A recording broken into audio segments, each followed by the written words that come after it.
2023 has been a year of high activity in the APAC region.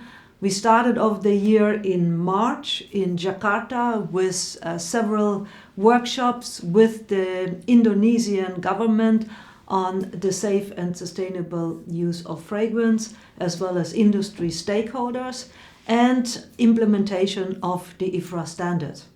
We've also signed a Memorandum of Understanding with AFI, our Indonesian member association, as well as DAI, the Indonesian Essential Oils Council, on developing a best practice demonstration study on sustainable patchouli that delivers learning for education and knowledge sharing. Then we had signed an MOU with our colleagues in Korea, the Korean Cosmetic Industry Institute, KCII. We would like to deepen our relationship with KCII and exchange knowledge and information on legislative developments that are relevant, as well as safety and safe use of fragrance ingredients. In November last year, we were invited to China, to KCII, our Chinese National Member Association that's active in the IFRA structure as well, our China Working Group, our colleagues in the region.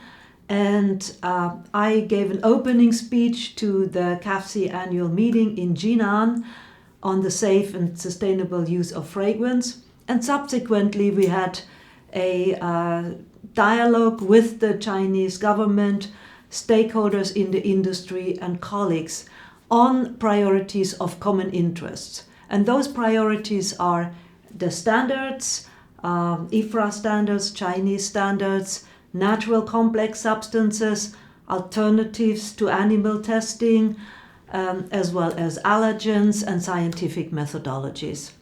So we look very much forward to increasing our presence in the APAC region in 2024 and welcoming a new regional director for APAC.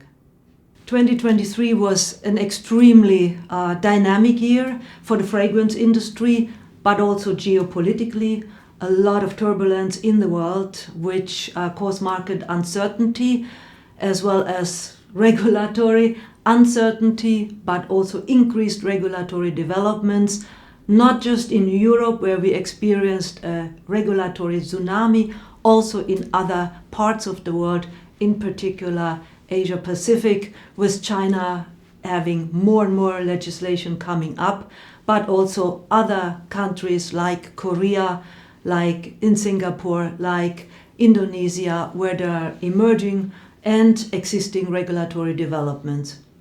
In LATAM, we have had a summit together with our sister organization, IOFI, to look at the whole range of the regulatory landscape in the LATAM region, as well as our voluntary programs and guidelines. We have also stepped up our efforts in India by bringing on board an honorary advisor and looking at education and capacity building for the safe and sustainable use of fragrance. All this actually is in line and in the framework of our ambitious IFRA strategy, Global Strategy 2019 to 2024. And our ambitious strategy is on track. We have delivered within the framework of our strategic goals. The IFRA Global Strategy sets the framework of what the fragrance industry needs to do, as represented by IFRA, and it also provides 4 strategic goals for the IFRA team to focus their deliveries in line with the strategic objectives of the board, as well as external regulatory factors. Our ambitious global strategy has 4 goals. The first one looks at self-regulation and advocacy, because IFRA has a dual role. We have been a self-regulated industry for 50 years with a stringent code of practice and setting standards for the safe use of fragrance in consumer good products. And we have also strongly stepped up our efforts on advocacy.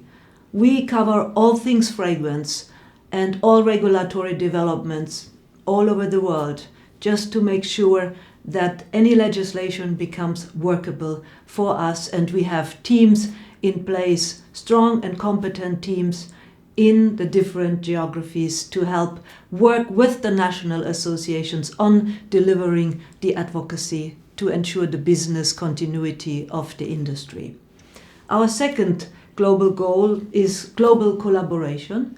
And here we have achieved in 2023 new partnerships, new types of collaboration. We have worked strongly with our partner associations in addition to the national associations that are already part of the IFRA family for 50 years and with whom we work very closely. But we have developed 5 new MOUs, 5 new memorandums of understandings in 2023. The first is with KCII, the Korean Cosmetic Industry Institute, where we signed an MOU in the spring of last year, making sure we exchange the right level of information on safety, safe use, emerging policy developments, so that we can learn from each other and also respond appropriately to these emerging policy directives. We have signed an MOU in Indonesia with AFI, our national member association in Indonesia, and also DAI, the Indonesian Essential Oils Council, on developing a case study on sustainable patchouli. How do you grow patchouli in a sustainable way? What are the factors that you need to consider?